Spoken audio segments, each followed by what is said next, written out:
Bismillahirrahmanirrahim. Ya ayyuhalladzina amanu dukhulu fis-silmi kaffatan wa la tattabi'u khutuwatis syaitan innahu lakum aduwwum mubin. Wahai orang-orang yang beriman, masuklah engkau ke dalam Islam secara sempurna dan janganlah engkau ikuti langkah-langkah setan, karena sesungguhnya setan itu musuh yang nyata bagi kalian. Ketika Bapak Ibu mendapat undangan pengajian ini, setan berusaha menggagalkan agar kita tidak datang. Setan itu paling tidak senang kalau umat Islam dengar ceramah, maka digodanya kita agar tidak hadir di tempat ini. Tidak usah kau datang, tidak usah kau datang, lebih baik kau tidur. Tidak usah kau datang, lebih baik kau nonton sinetron. Alhamdulillah, setan yang ada di rumah berhasil kita kalahkan sehingga kita bisa hadir di tempat ini. Apakah setelah duduk di tempat ini setan menyerah? Tidak, digodanya lagi kita agar tidak dengar ceramah. Ya bisik kita, tidak usah dengar ceramah, pegang HP-mu, pegang HP-mu, pegang HP-mu. Jadi Bapak Ibu yang pegang HP saat saya ceramah, sesungguhnya kena godaan setan. Ya, bagaimana mau dengar ceramah kalau sibuk begini?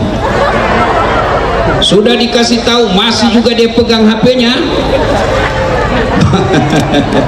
Bukan lagi kena godaan setan, ibu sudah jadi temannya setan. Apalagi setan yang ada di tengah-tengah kita. Tuh minuman yang lagi dibagikan. Saya belum, padahal sudah dapat 2 itu. Sudah dikasih 2, dia bilang belum anakku. Sudah dikasih anaknya, dia bilang belum menantuku yang di rumah. Sudah dapat bungkusan, itu digodanya lagi kita setan. Lihat isinya, apa isinya, apa isinya. Sudah lihat isinya, dia goda lagi. Makan, coba makan, coba makan. Jadi Bapak Ibu, percayalah, ketika dengar ceramah seperti ini, setan menggunakan segala upaya agar kita tidak dengar dakwah. Maka saya minta dengan hormat simpan dulu HP-nya. Bisa? Bisa? Yang bagi-bagi minuman istirahat sejenak. Kita dengar ceramah dulu. Saya yakin yang datang di sini bukan sekedar mau cari minuman. Betul? Betul? Nah, coba dengar. Kalau begitu kumpul kembali minumannya. Simpan dulu ya. Kita dengar ceramah dulu. Bisa? Saya jauh-jauh dari Sulawesi Selatan untuk menghormati undangan sedulur-sedulur sekalian. Bayangkan saya tinggalkan Makassar jam 8 pagi, jam 8 malam baru sampai di sini. Lelah, capek, tapi hilang rasa lelahnya ketika melihat sedulur-sedulur sekalian. Sedulur saklawase. Nggih? Nggih? Matur nuwun. Wa qalaidan bismillahirrahmanirrahim. Innallaha wa malaikatahu yusalluna 'alan nabi. Ya ayyuhalladzina amanu sallu alaihi wa sallimu taslima. Sesungguhnya Allah dan para malaikatnya berselawat kepada Rasulullah Muhammad sallallahu alaihi wasallam, maka wahai orang-orang yang beriman, berselawatlah kalian kepada Rasulullah dengan sebaik-baik selawat. Suatu kali Nabi lagi duduk-duduk dengan malaikat Jibril. Tiba-tiba Nabi melihat ada malaikat lebih 1.000.000 jari-jarinya. Ibu-ibu, sampean punya jari-jari berapa, Ibu? 10. Cacat tuh. Dari kakimu. 20. Ini malaikat lebih 1.000.000 jari-jarinya. Nabi terpesona dan heran lalu bertanya, "Ya Jibril, malaikat apa itu? Banyak betul jari-jarinya." Jibril menjawab, "Ya Muhammad, itu malaikat yang Allah tugaskan mencatat air ketika hujan." Ada yang bisa catat air hujan? Ada? Ada? Kenapa? Ya biar banyak, kalau saya jatuh satu-satu saya bisa catat. Ini banyak, jatuhnya rame-rame, laju, mana bisa kita hitung? Nabi penasaran dan tanya malaikat itu yang banyak jari-jarinya, "Wahai malaikat, Apa betul kau mampu mencatat air ketika hujan?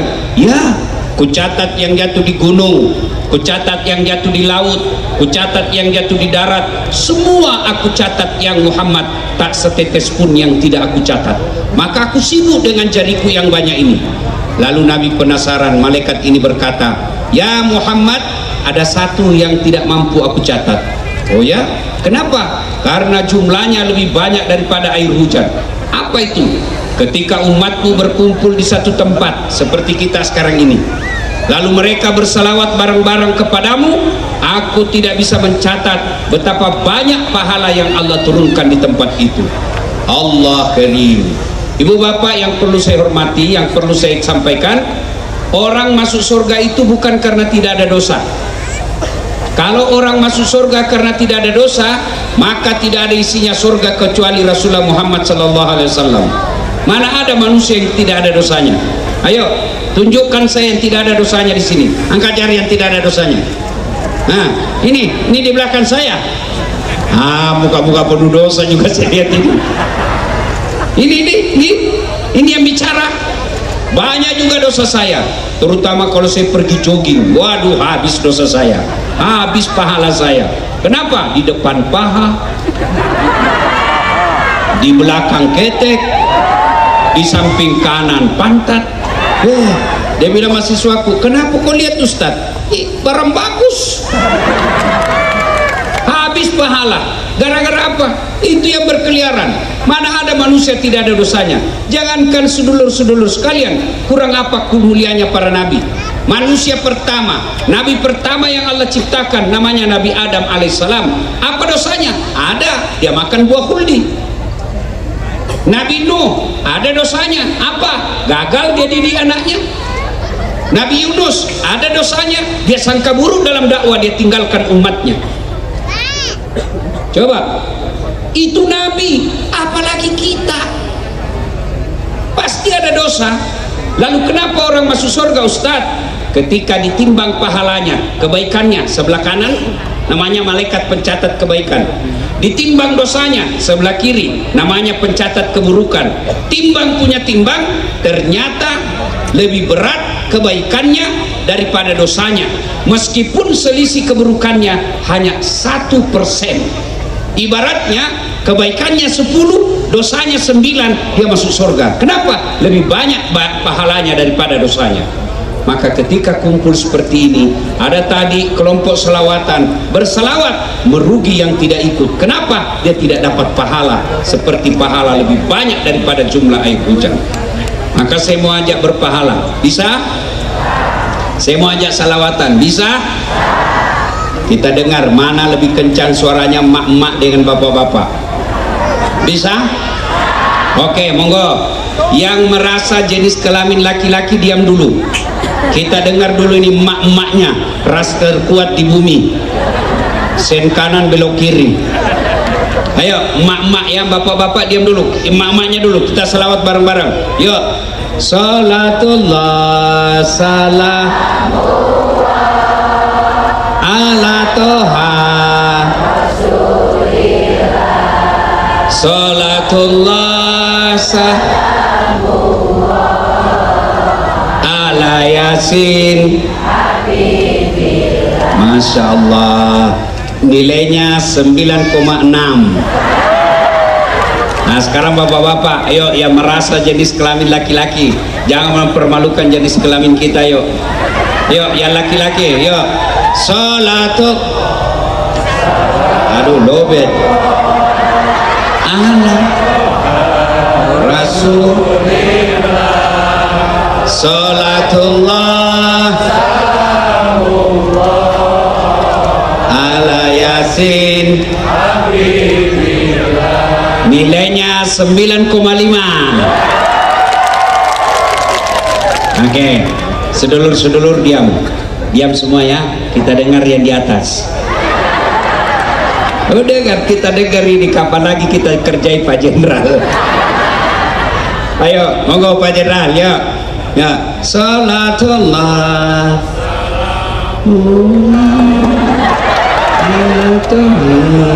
Rasulillah, salatullah salamullah ala yasin. Nilainya 9,9. Ya, beliau yang undang saya. Kalau saya kasih nilai sedikit, nanti honorku juga sedikit. Pak Jenderal, saya pernah salah menerima honor. Kan di Makassar kalau malam itu biasa 2 ceramah saya satu malam. Selesailah ceramah saya yang pertama, saya buru-buru ke acara kedua. Lari-lari dikejar saya sama panitianya. Panitianya MC, Bu. Dia bilang, Ustadz tunggu dulu. Kenapa, Dek? Tunggu dulu, Ustadz, jangan buru-buru, tunggu dulu. Dia datang, apa, Dek? Dia kasih keluar amplop, langsung kusambar, Bu. Nah, malu juga kalau kita dilihat jamaah kan. Saya tidak buka, langsung masuk kantor. Saya duduk di atas mobil, saya bilang sama sopir, alhamdulillah dapat rezeki malam ini. Saya buka itu amplopnya, astagfirullah, salah kasih orangnya, Pak. Apa dia kasih saya? Susunan acara. Pak Jenderal, ini jangan dicontoh, Pak Jenderal, ya. Ini contoh yang salah ini. Ayo kita sama-sama semua salawat bareng-bareng. Mudah-mudahan Muharram ini bulan penuh kemenangan, bulan penuh kemuliaan. Dengan salawat kepada Rasul, kita nanti berkumpul bersama Rasulullah di akhirat, bersama Rasulullah minum di telaga Al-Kautsar. Ayo bareng-bareng. Yuk, terutama yang ada utangnya. Ayo salawat. Mudah-mudahan salawat besok-besok lunas utangnya. Ya, salatullah salam. Yang di belakang, ala toha rasulillah. Salatullah ala yasin. Tawassalna bi bismillah wabil hadi rasulillah wa kulli mujahidilillah bi ahlil. Alhamdulillah, terima kasih Bapak Ibu saudara-saudara sekalian teristimewa yang kita hormati, Bapak Komisaris Jenderal Polisi Profesor Dr. Haji Rudi Herianto beserta keluarga yang insya Allah dimuliakan dan dirahmati Allah Subhanahu wa Ta'ala. Saya mau tanya, kira-kira saya bisa hadir di tempat ini, undangannya siapa? Sampean? Aduh, ndak kenal, Bu. Siapa yang undang? Majelis Taklim. Nah, jilbabnya aja belum lunas. Siapa yang undang? Pak Jenderal. Maka yang pertama kita ucapkan alhamdulillah. Ada di kampung kita tinggal seorang komisaris jenderal. Ibu tahu itu namanya komisaris jenderal? 3 bintang. Di atasnya 1 lagi. 4 bintang 4. Ada lebih hebat, bintang 7. Obat sakit kepala. Masya Allah, kita doakan beliau terkabul cita-citanya, amin. Dibahagiakan keluarganya, disukseskan segala pekerjaannya, dan jika kelak menghadap kepada Allah husnul khatimah, amin. Sekarang bulan Muharram. Dulu waktu saya kecil sebelum belajar agama, orang-orang tua saya, nenek-nenek dulu kita leluhur berkata, bulan Muharram itu bulan keramat. Ojo buat pernikahan, ojo buat pindah rumah. Kenapa? Keramat. Dulu.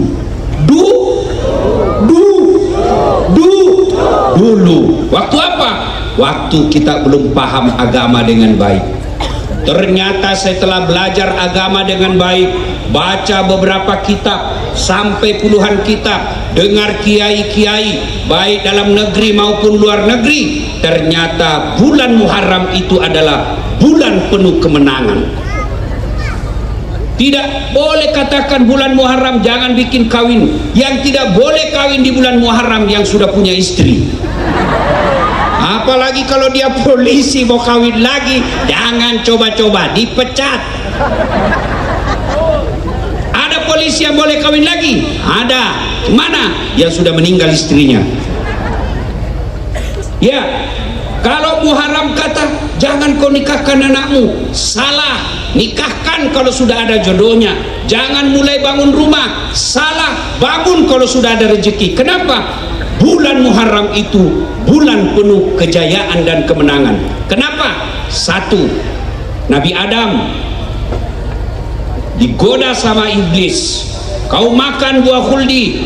Adam menolak. Digoda istrinya, Hawa, kau makan buah khuldi. Untuk apa? Itu khuldi berasal dari kata khuldum. Khuldum kekal. Kalau kau makan buah khuldi, kau kekal dalam surga. Wah, tergoda Hawa.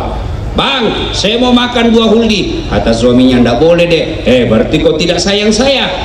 Kalau kau tidak mau kasih saya buah khuldi, sebentar malam kau tidak dapat jatah.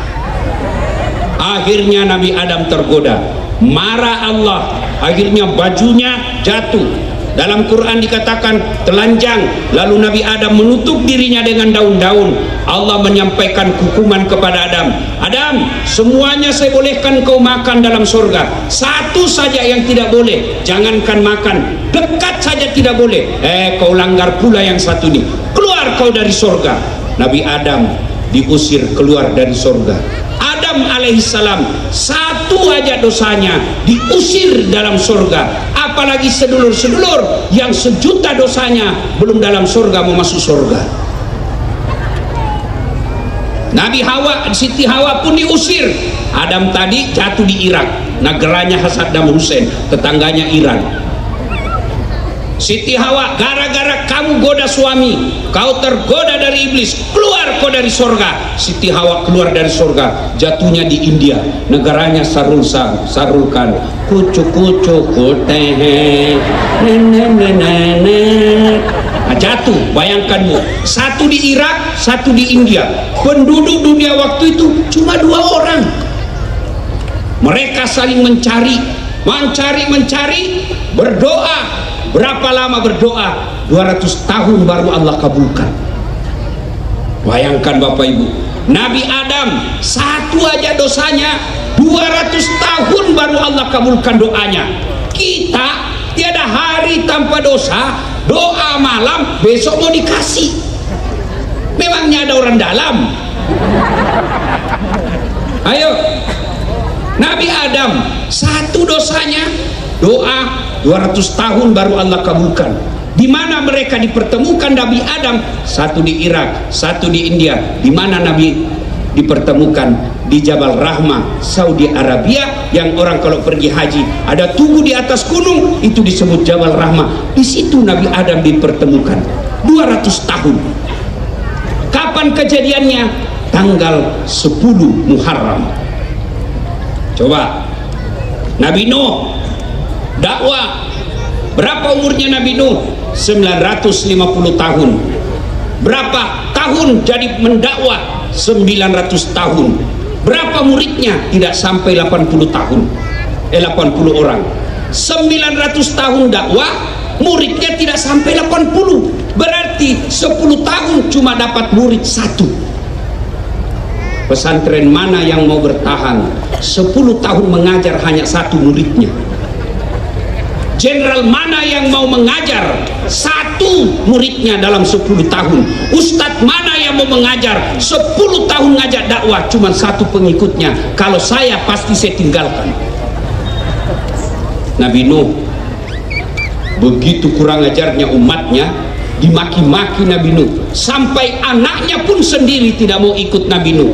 Akhirnya Allah perintahkan, Nuh, kau bikin gunung, kau bikin perahu di atas gunung. Makin diketawai, Nabi Nuh sudah gila, adiknya ngaku Nabi, la ilaha illallah, tiada Tuhan selain Allah, jangan sembah kecuali Allah. Tambah gila itu Nuh. Kenapa? Dia bikin perahu di atas gunung. Di Sulawesi Selatan, suku Bugis pandai bikin perahu, namanya perahu pinisi.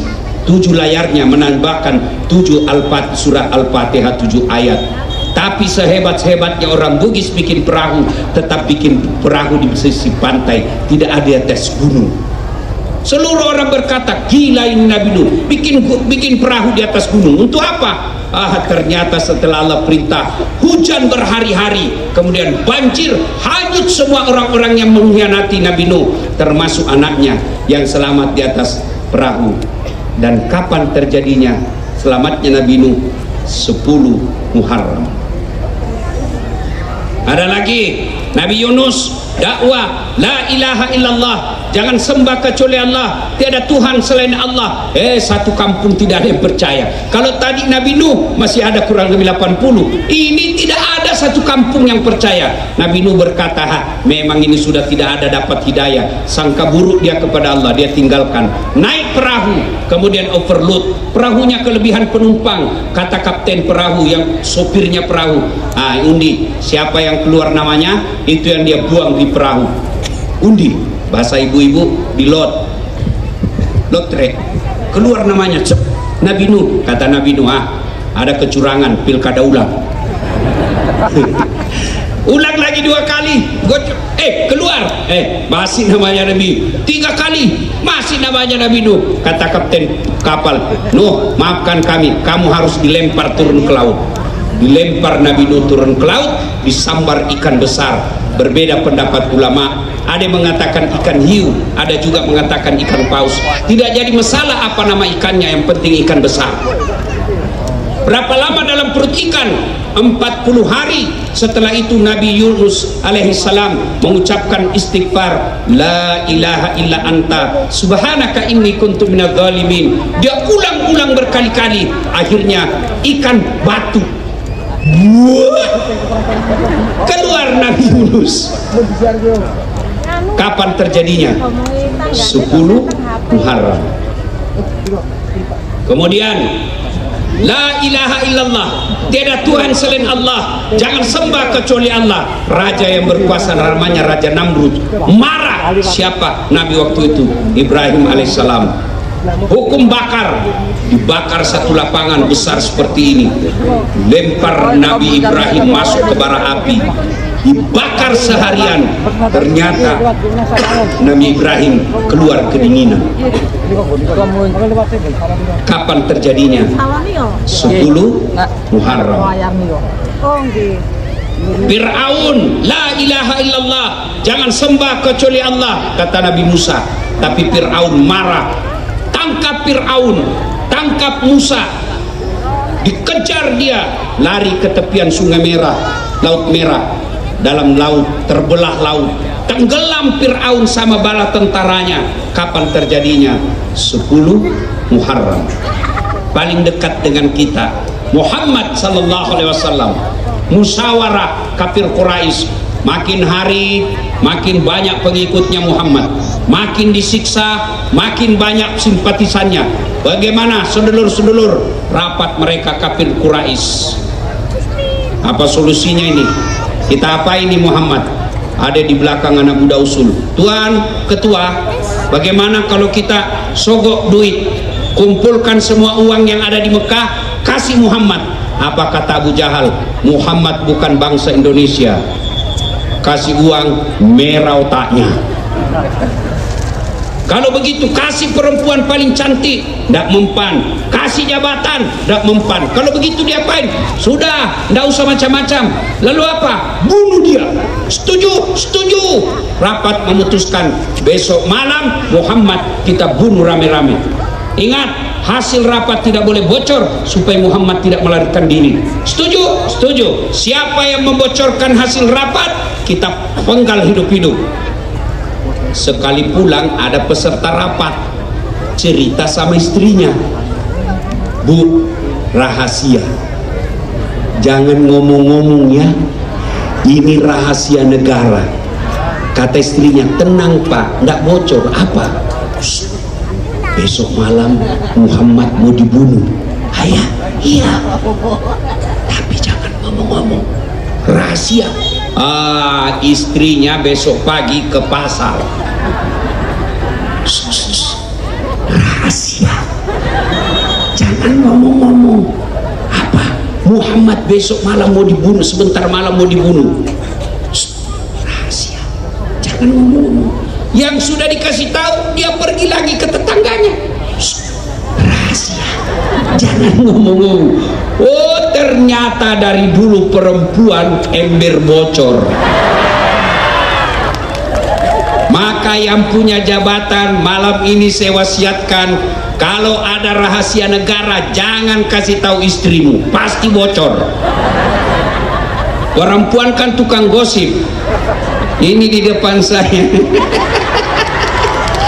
Kumpul pengajian begini masih gosip mereka. Dia betul tidak ngomong, tapi mukanya apa? Apa sih?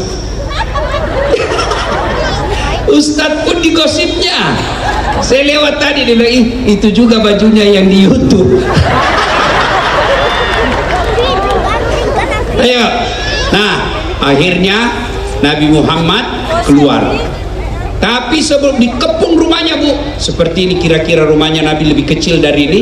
Rumahnya Nabi itu, Bu, kalau beliau berdiri sholat, kepalanya menyentuh langit-langitnya.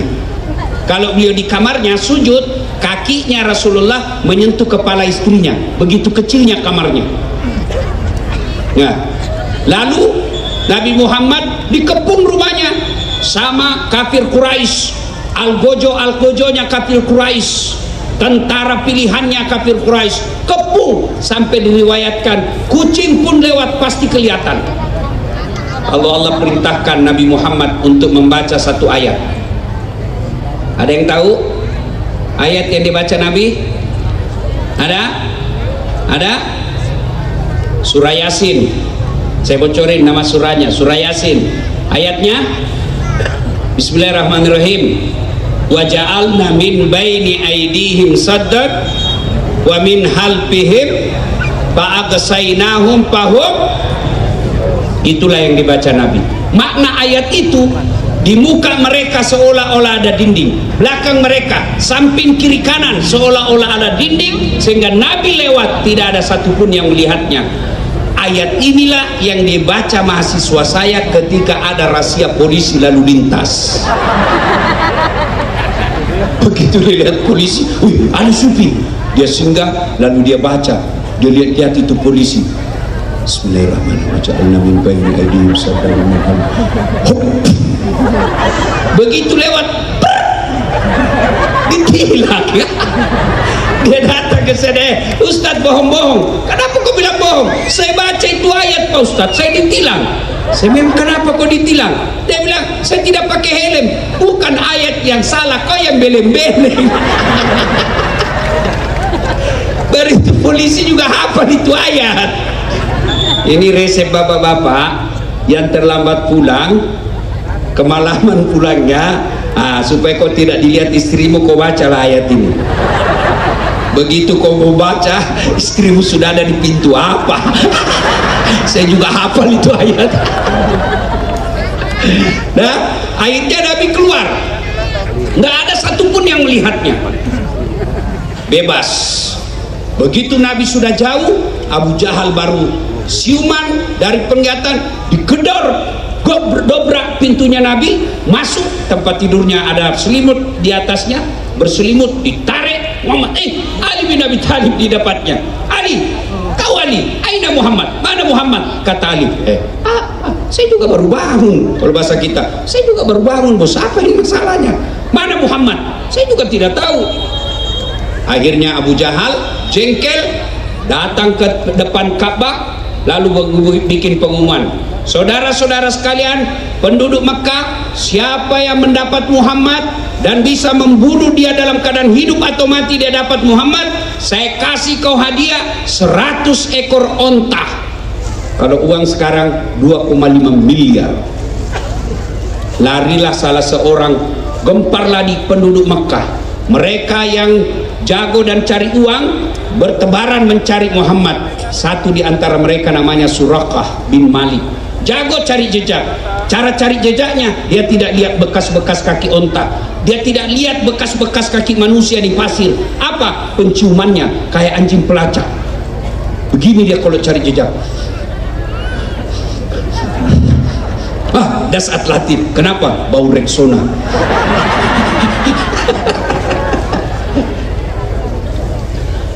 didapat. Suraka dapat Muhammad, tapi dengan izin Allah, turun pertolongan Allah. Dia naik ke atas kudanya Suraka, kuda itu berdiri, kalau bahasa anak muda jumping, ya, jumping. Naik dia, jatuh Muhammad. Naik lagi kedua kalinya, jatuh lagi. Naik lagi, jatuh lagi, sampai 3 kali. Suraka kemudian berkata, aduh, ini orang dilindungi nih. Akhirnya apa? Suraka lalu mengucapkan, la ilaha illallah Muhammad Rasulullah, masuk Islam. Nabi kemudian bersembunyi di Gua Zur. Berapa lama? 3 hari. Di dalam Gua Zur, Nabi tidur karena kelelahan di pahanya Abu Bakar. Ketika itu Abu Bakar Siddiq melihat Nabi pulas tidurnya, tiba-tiba dari dinding goa ada keluar kalajengking. Ibu-ibu tahu kalajengking kan? Tahu kalajengking? Abu Bakar bingung. Saya bangunkan Nabi, tidak tega. Nabi lagi pulas tidurnya. Saya tidak bangunkan, digigit kalajengking. Bingung Abu Bakar. Akhirnya Abu Bakar, dia masukkan tangannya di lubang kalajengking, digigit kalajengking. Abu Bakar menahan rasa sakit. Belum selesai sakit kaki tangannya, ada lagi kalajengking yang lain, kakinya lagi dimasukkan. Dia tahan rasa sakitnya supaya tidak teriak. Abu Bakar dia gigit lidahnya, sakit dia gigit. Akhirnya karena sakitnya keluar air mata. Air mata Abu Bakar keluar pas jatuh menyentuh pipinya Nabi. Bangun Nabi. Kalau bahasa kita, kenapa kau Abu Bakar? Aduh, kalajengkingnya Rasul. Kenapa kau? Aduh kalajengking. Nabi kata, kenapa kau tidak bangunkan saya? Saya tidak tega ya Rasul. Oh, tidak usah cemas, mari. Nabi masukkan tangan beliau, lalu diambil, dia mengusapnya, mengecapnya, ambil air liurnya, lalu dia usapkan ke kaki dan jari Abu Bakar yang kena kesengatan. Alhamdulillah, dengan izin Allah sembuh dengan air liurnya Nabi. Air liur Nabi, jangan ibu coba air liur suami. Begitu ibu kena kalajengking, air liurmu Pak, ini tetanus. Nah, setelah itu, setelah tenang, Abu Bakar bersama Rasul melanjutkan perjalanannya. Disambut sampai di Kuba, disambutlah Nabi dengan lagu. Nabi membangun masjid, lalu melanjutkan perjalanan sampai ke Madinah, disambut dengan lagu Tala'al badru alaina min sani wajaba syukuru mada'a lahida. Coba ibu amalkan kalau datang suaminya, datang suami dari sana, tolong. Tidak usah itulah ibu, lagu zaman sekarang saja. Sama saya kalau datang, saya, istri saya, dia sambut saya. Begitu saya duduk, dia duduk di samping saya, dialah sambil menyanyi, bila kamu di sisiku, hati rasa syahdu. Mantap. Inilah hadis, sejarah, kisah yang dipakai ulama sehingga membenarkan yang menghalalkan lagu dan tidak mengatakan lagu haram. Lagu menurut saya tidak semua haram, tergantung syair dan liriknya. Kalau lagu-lagu dakwah silakan. Lagunya Umi Rama, mengapa mengapa minuman itu haram, karena merusak kepikiran. Mengapa berzina juga haram, karena itu cara binatang.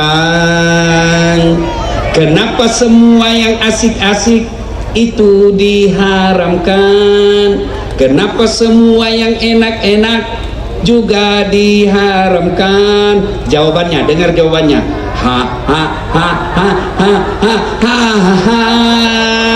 Itulah perangkap setan, umpannya ialah bermacam-macam kesenangan. Ha ha ha. Itu kalau lagu begitu halal. Kenapa? Nasihat. Mungkin Tuhan mulai bosan melihat tingkah kita yang selalu salah dan bangga dengan. Nah, itu boleh. Tak sengaja depan rumahmu ku melihat dihiasi, hati bertanya. Memang sudah tua semua yang hadir ini.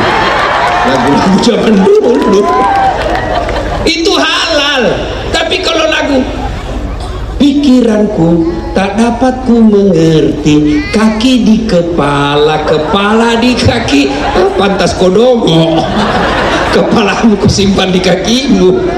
Setiap ada kamu begitu terasa, itu haram itu. Ya Ibu. Nah, dan itu terjadi di bulan Muharram, maka Hijriah. Maka Bapak Ibu sekalian, banyak kejadian-kejadian yang Allah berikan kemenangan kepada orang-orang soleh, terutamanya kepada Nabi dan Rasul. Jadi bulan Muharram jangan dipahami sebagai bulan angker, jangan dipahami sebagai bulan keramat.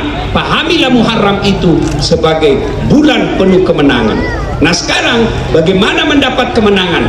Mudah-mudahan yang lagi berantakan rumah tangganya, mudah-mudahan yang kelilit utang, mudah-mudahan yang lagi susah cari kerja, dengan amalan Muharram ini Allah berikan kemudahan dan kejayaan. Satu, apa yang kita lakukan di bulan Muharram? Memperbanyak istighfar. Boleh istighfarnya Nabi Yunus, la ilaha illa anta subhanaka inni kuntum minadh-dhalimin. Itu saya tidak hafal Ustaz. Ambil istighfar yang umum. Astaghfirullahaladzimul azim wa atubu ilaihi. Astaghfirullahaladzimul azim wa atubu ilaihi. Terlalu panjang Ustaz, paling yang pendek. Astaghfirullahaladzimul azim. Masih panjang Ustaz, ambil yang pendek. Astagfirullah, astagfirullah, astagfirullah. Masih panjang Ustaz, yang paling pendek sekali. Astaga, astaga, astaga. Tidak boleh, tidak boleh, astaga, tidak boleh. Bercanda itu, tidak boleh, tidak ada artinya. Minimal astagfirullah, astagfirullah. Ibu-ibu sambil duduk membayangkan utang, membayangkan suami yang lagi selingkuh, membayangkan anak yang lagi ditahan, membayangkan anak yang lagi cari kerja, bangun sholat tahajud, selesai sholat tahajud istighfar. Astaghfirullah Rabbal baraya, astaghfirullah minal khataya, astaghfirullah Rabbal baraya. Sambil ibu bayangkan dosa dan kesalahan, Allah tersenyum kepada ibu. Tobat selama bulan Muharram ini yang masih tersisa lagi 15, itu kita lihat. Besok malam bulan purnama, sambil menunggu waktu subuh, ibu bangun sholat tahajud jam 3, setengah 3, setengah 4, jam 4, menunggu waktu subuh. Perbanyak istighfar, 2 tahajud 2 rakaat saja kalau memang tidak mampu banyak-banyak, 2 rakaat. Setelah itu istighfar sebanyak-banyaknya. Maka yang kedua di bulan Muharram ini, setelah memperbanyak istighfar, doa. Mereka nabi-nabi yang diberikan kemenangan tadi, karena setelah menghadapi musibah mereka berdoa. Setelah menghadapi orang-orang jahat, mereka para nabi berdoa. Mana masuk akal laut bisa dibelah? Ketika Musa alaihissalam sudah minta pertolongan kepada Allah, pasrah dia, Fir'aun ada di belakang, laut ada di depan, tidak ada lagi pertolongan kecuali dari Allah. Nabi Musa berdoa, Allah kirimkan kemujizatannya, terbelah lautan.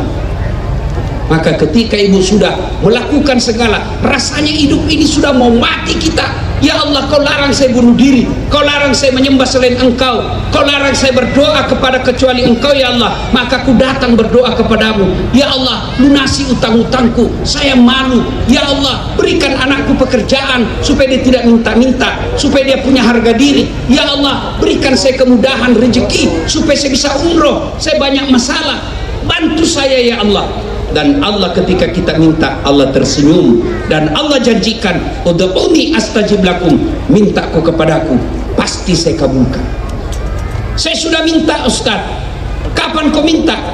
Kemarin. Hari komunikasi. Nabi Adam 200 tahun. Nabi Zakaria minta anak usia 21 tahun. Kapan Allah kasih? 90 tahun usianya. Itu Nabi. Apalagi kita yang banyak dosa. Minta. Ustaz, sudah lama 6 tahun saya berdoa, kok belum dikasih? Percaya yang kamu minta tidak baik.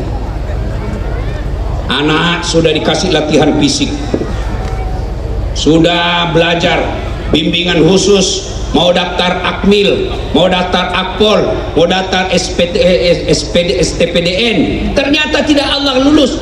Percaya apa yang didaftar anakmu tidak baik buat dia. Saya dulu daftar Akabri, waktu itu namanya Akabri, nggak lulus ibu. Kenapa?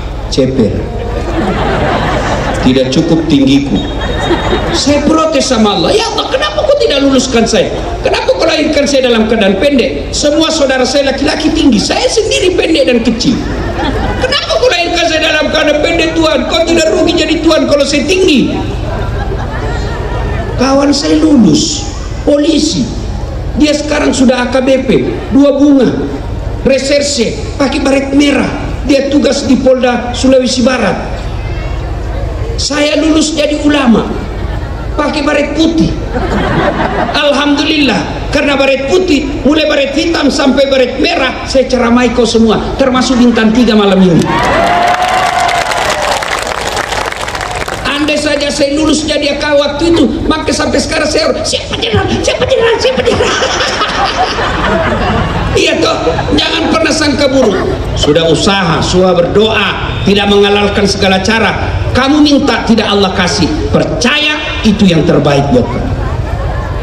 2014 saya masuk pilkada di Makassar, 10 pasang calon wali kota dan wakil wali kota. Kalah? Tidak, cuma yang menang lebih banyak suaranya. Saya nggak mau dibilang kalah, belum tentu dia lebih hebat dari saya.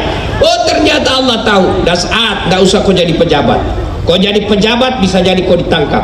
Kau jadi pejabat setengah mati kau hormat. Datang Kapolres, siap komandan. Datang Kapolda, siapa jenderal. Datang presiden, siapa presiden. Saya jadi ustadz, mereka yang hormat sama saya sekarang. Maka bulan Muharram doa. Saya sudah berdoa Ustaz, kenapa Allah tidak kasih? Satu, bisa jadi kau tidak sholat. Berdoa, iya, saya selalu berdoa 24 jam, pagi doa, siang doa, malam doa. Gimana doa? Status.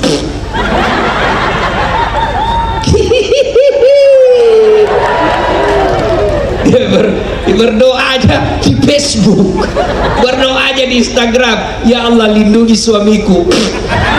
Sibuk betul Tuhan mau baca statusmu, beleng-beleng. Bagaimana Allah mau kabulkan doamu kalau kau tidak sholat? Saya sholat Ustaz, betul kau sholat tapi tidak ikhlas. Ayalah sholat, asar lagi. Barusan kita duhur, kau tidak ikhlas. Saya sholat Ustaz, betul kau sholat tapi main-main. Sholatnya Allah.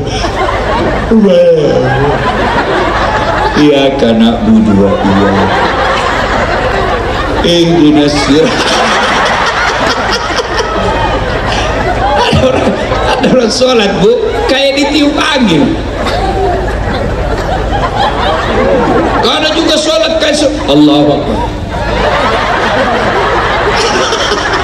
Kau ketawa karena kau semua pelakunya. Kalau begini model sholatmu, mana Allah mau dengar? Malah ada ibu-ibu di Makassar tanya saya, Ustaz, boleh tidak sholat tidak pakai BH? Kenapa ibu? Dia bilang, panas Ustaz. Ya boleh sah, tapi bagaimana itu kalau kau ruku? Aduh. Bu,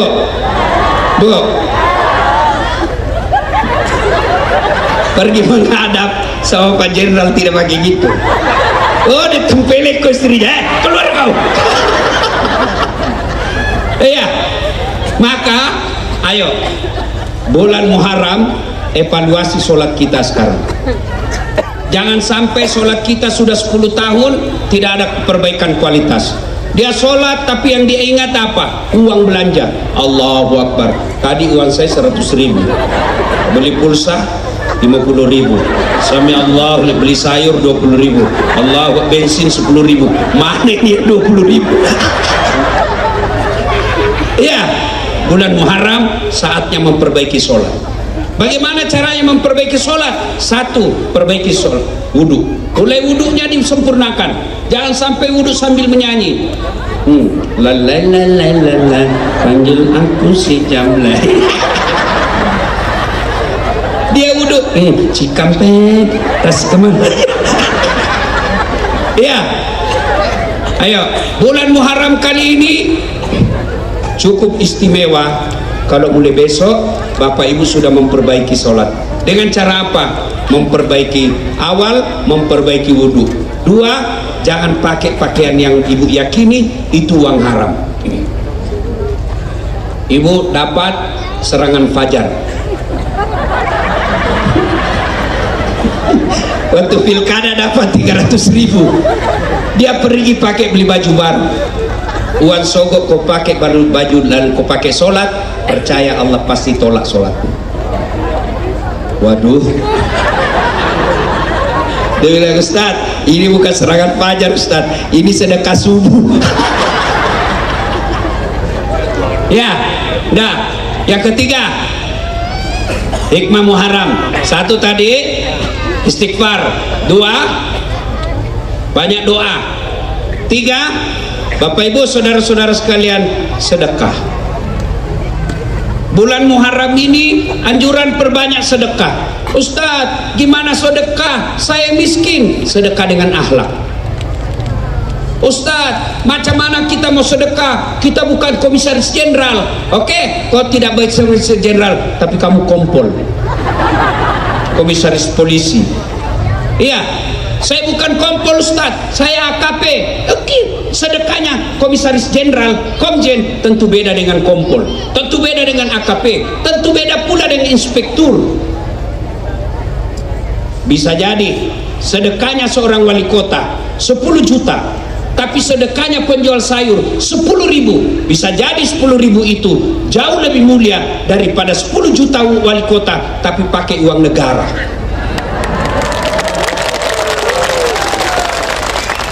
Sedekah. Ustadz, anak saya sudah 3 kali daftar pegawai tidak lulus. Bisa jadi ibu malas sedekah. Ini ibu-ibu di depan saya ini semuanya yang banyak cincin-cincin emasnya. Ibu, saya mau tanya, kalau ibu meninggal besok-besok siapa yang pakai emasnya, Bu? Istri kedua. Begitu ibu meninggal, menangis suami ibu, dicabut cincin. Ini cincin kawin kita, ibu. Tidak mau keluar, dikasih sabun. Sudah dicabut cincinmu, dicabut lagi gelangmu. Ini usia pernikahan kita yang ke-20. Sudah itu dia cabut lagi kalungmu. Ini ya waktu umrah saya belikan kau emas Dubai. Terakhir gigi palsumu pun dia cabut. Selesai itu semua emasmu dia kumpul, dia ikat dalam sapu tangan, dia simpan dalam laci sambil menangis. Terlalu cepat kau tinggalkan saya, Bu. Rasanya aku tidak bisa melanjutkan hidupku, Bu. 3 bulan kemudian pergi reuni teman kuliah, ketemu temannya yang janda. Wabillahi taufiq wal hidayah. Cincinmu tadi yang dia kumpul, dia bungkus pakai sapu tangan, dia lupa kata-katanya, rasanya aku tidak bisa melanjutkan hidup. Dia bilang, dapat harapan baru.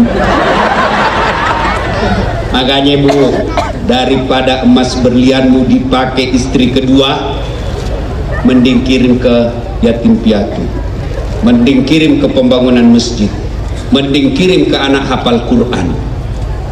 Saya selalu nasihati keluarga saya yang kaya, teman saya yang kaya, ibu-ibu kau yang kaya, ngapain kau pakai yang asli? Pakai aja yang palsu. Meskipun palsu, orang tidak percaya itu palsu.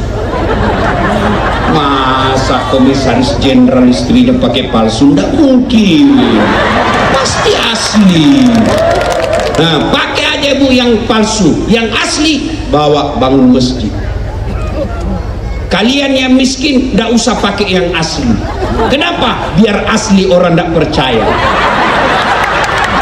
Nah, dari mana dia dapat? Pasti palsu. Lebih baik pakai yang palsu, asli, kirim ke pembangunan masjid di kampung.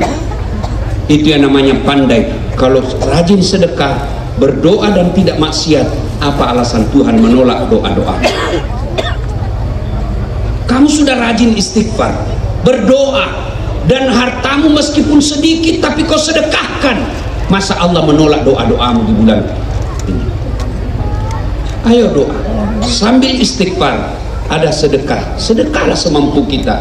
Ustadz, saya hanya bisa sedekah 2 nasi bungkus. 2 nasi bungkus jauh lebih mulia daripada nasi bungkusnya caleg. Caleg bagi-bagi nasi bungkus, mau dicoblos. Ada lebih parah di kampung saya, tidak dicoblos kembali, diambil karpet masjid. Beleng-beleng, sudah tidak terpilih, dicerita kau satu kampung. Sedekah, ibu yang banyak jilbabmu, sedekahkan ke mereka yang tidak punya jilbab. Soal dia pakai atau tidak bukan urusan kita. Ngapain punya jilbab 30? Untuk apa? Ibu pakai 3 sekali keluar, 2 aja dia bilang orang, oh sudah gila kesian itu ibu. Iya, yang punya sepatu sampai 10 pasang, ngapain 10 pasang? Pakai 2 pasang aja, beda kanan dengan kiri. Orang bilang, aduh sudah gila itu semenjak suaminya kawin lagi. Maka lebih baik kasih orang yang tidak punya sepatu, selama dia pakai sepatunya. Oh, apalagi kalau bapak ibu belikan sendal Ustadz, bukan saya, tapi kalau mau juga enggak apa-apa. Sedekah sepatu kepada ustadz, dia pakai pergi ceramah. Sedekah sendal kepada ustadz, dia pakai pergi pengajian. Sedekah baju kepada ustadz, dia pakai pergi dakwah. Ibu dapat pahala jariah seperti pahalanya sang ustadz. Maka sedekahlah di bulan Muharram ini. Yang keempat, Bapak Ibu saudara-saudara sekalian, yaitu puasa. 10 hari di bulan Muharram. Tidak bisa 10 hari, 3 hari di bulan Muharram. Tidak bisa 3 hari, minimal 2. Tidak bisa juga 1. Tidak bisa juga, jangan berharap masuk surga. Bapak Ibu saudara-saudara sekalian, bulan Muharram ini bulan penuh kejayaan bagi siapa yang mereka mengamalkan amal-amal kebaikan. Dan kalau sudah lakukan itu, tidak ada yang mustahil di sisi Allah. Belajar dari kisah Ibrahim, dibakar dalam api yang sangat besar, keluar kedinginan. Belajar dari kisah Nabi Yunus, masuk dalam perut ikan, tidak masuk akal bisa manusia hidup dalam perut ikan. Ada yang di sini bisa pernah masuk dalam perut ikan? Ada yang pernah di sini masuk perut ikan? Kalau saya, ikan masuk perut saya. Tidak masuk akal. Tapi kalau Allah berkehendak, tidak ada yang tidak masuk akal. Bagaimana dia bisa lulus? Bisa kalau Allah mau. Bagaimana dia bisa lunas hutangnya? Bisa kalau Allah mau. Nabi Muhammad di dalam gua Zur, dikelilingi oleh kafir Quraisy, ngintip Abu Jahal, turun pertolongan Allah. Waktu itu Abu Bakar sudah cemas. Abu Bakar berkata, ya Muhammad, mati sudah kita ini, tidak apa maki. Kalau bahasanya di Makassar, mati maki kasihan, mati maki ini, tidak apa maki, tidak apa maki. Tapi apa kata Nabi? Abu Bakar, la tahzan, innallaha ma'ana. Abu Abu Bakar, jangan kau cemas, Allah bersama kita. Lalu turun pertolongan Allah. Apa pertolongan? Bukan burung ababil bawa batu-batu dari neraka. Apa pertolongan? Bukan malaikat Jibril yang mengempakkan sayapnya. Apa pertolongan Allah? Laba-laba yang membuat sarang di mulut gua. Akhirnya Abu Jahal berkata, tidak mungkin ada manusia di dalam kalau ada yang diserang laba-laba. Adik-adik yang sampai sekarang masih susah cari kerja, banyak amalan di bulan ini. Kalau Allah sudah kehendak, tidak ada yang mustahil. Yang belum dapat jodoh, doa perbanyak, minta jodoh. Jangan minta jodoh di Facebook. Jangan minta jodoh sama manusia, minta jodoh kepada Pak Beri jodoh. Siapa? Allah. Enggak usah Ustaz, kalau bagaimanapun jodoh akan datang. Iya, kalau datang. Kalau enggak datang, iya datang. Tapi kalau kakek-kakek datang, minta kepada Allah. Yang banyak utangnya, ayo doa di malam sisa 15, jangan sia-siakan, bangun malam-malamnya. Allah janjikan, ud'uni astajib lakum, minta kau kepadaku, pasti saya kabulkan. Itu janji Allah. Dan kalau Allah yang berjanji, pasti. Kalau bapak minta sama manusia belum tentu dikasih. Bapak minta sama saya, Dasat, minta HP-mu. Saya tidak mau. Kenapa? Saya juga butuh HP. Tapi kalau Allah, apa yang bapak minta, Allah tidak butuhkan. Tapi percaya, pada saat minta itu tidak mungkin Allah kabulkan ketika bapak tidak sholat. Puncak kemaksiatan kepada Allah adalah tidak sholat, dan puncak kesombongan kepada Allah adalah menyalahkan sholat. Sholat adalah ibadah penentu. Bulan Muharram ini sudah luar biasa. Kalau selama ini malas sholat, sudah sholat, percaya berarti bapak sudah mendapat kejayaan di bulan Muharram ini. Kalau selama ini sholatnya masih di rumah, bulan Muharram dia datang berjamaah di masjid, percaya itulah bulan kemenangan pada bulan Muharram ini. Ibu-ibu selama ini jarang kita lihat dia pakai jilbab. Mulai malam ini dia pakai jilbab, dan jilbabnya dia tidak pernah lepas. Percaya bulan Muharram bapak ibu dapat mendapat kejayaan. Bapak saudara-saudara sekalian, bulan Muharram bulan penuh kemenangan bagi mereka yang menginginkannya. Bapak, mudah-mudahan ada manfaat. Inilah saja tausiah kita, mudah-mudahan ada manfaatnya. Terima kasih Pak Jenderal atas undangannya. Mudah-mudahan Bapak sehat walafiat. Kita doakan terkabul hajat dan keinginannya. Bayangkan, untung ada seorang jenderal di tengah-tengah kita yang bisa memfasilitasi buat pengajian seperti ini. Kewajiban kita mendoakan beliau sehat walafiat, karirnya makin lebih baik, keluarganya bahagia. Demikian, ini tausiah, mudah-mudahan ada manfaat, lebih dan kurangnya mohon dimaafkan. Sebelum kita akhiri, mari kita berdoa. Mohon izin untuk mengaminkan. Kita awali dengan mengirimkan suratul Fatihah kepada Rasulullah Muhammad SAW. Khasiat dan keutamaannya kita ikhlaskan. Untuk yang mengundang kita malam ini, mudah-mudahan terkabul segala hajat dan keinginan. Ila hadratin Nabi Mustafa Muhammad SAW. Summa khususil sahibul bait al-Fatihah. A'udzu billahi minasyaitonir rajim. Bismillahirrahmanirrahim. Alhamdulillahi rabbil alamin arrahmanir rahim maliki yaumiddin. Iyyaka na'budu wa iyyaka nasta'in ihdinas siratal mustaqim siratal ladzina an'amta 'alaihim ghairil maghdubi 'alaihim waladdallin. Amin. A'udzu billahi minasyaitonir rajim. Bismillahirrahmanirrahim. Allahumma shalli ala sayyidina Muhammad wa ala sayyidina Muhammad. Allahumma ghfir lil mu'minina wal mu'minat wal muslimina wal muslimat al ahya'i minhum wal amwat, innaka sami'un qaribun mujibud da'wat wa qadiyal hajat. Allahumma ghfir lana wa liwalidayna warhamhuma kama rabbayana shaghira. Allahumma inna nas'aluka salamatan fid din, salamatan fid dunya wal akhirah, wa afiatan fil jasadi, wa siyadatan fil ilmi, wa barakatan fil rizqi, wa taubatan qablal maut, wa rahmatan indal maut, wa maghfiratan ba'dal maut. Allahumma hawwin alaina fi sakaratil maut wa najatan minan nari wal afwa indal hisab. Rabbana la tuzigh qulubana ba'da idh hadaitana wa hab lana min ladunka rahmah innaka antal wahhab. Ya Allah, ya Rabbi, ya Karim, Zat yang maha membalas, balaslah segala kebaikan orang-orang yang telah mewakafkan waktu, harta dan ilmunya untuk acara ini. Angkat harkat dan martabatnya, wujudkan cita-citanya, bahagiakan keluarganya, dan jika kelak menghadap kepadamu, hadapkan dalam iman dan Islam. Ya Allah, ya Rabbi, ya Karim, Zat yang mengabulkan hajat dan permohonan, kabulkan segala hajat yang hadir di tempat ini ya Allah. Wujudkan segala doa-doa orang yang hadir di tempat ini ya Allah. Berkahi segala penghasilannya, ridhoi segala pekerjaannya, muliakan dalam hidupnya, selamatkan dunia dalam akhirat. Rabbana la tuzigh qulubana ba'da idh hadaitana wa hab lana min ladunka rahmah innaka antal wahhab.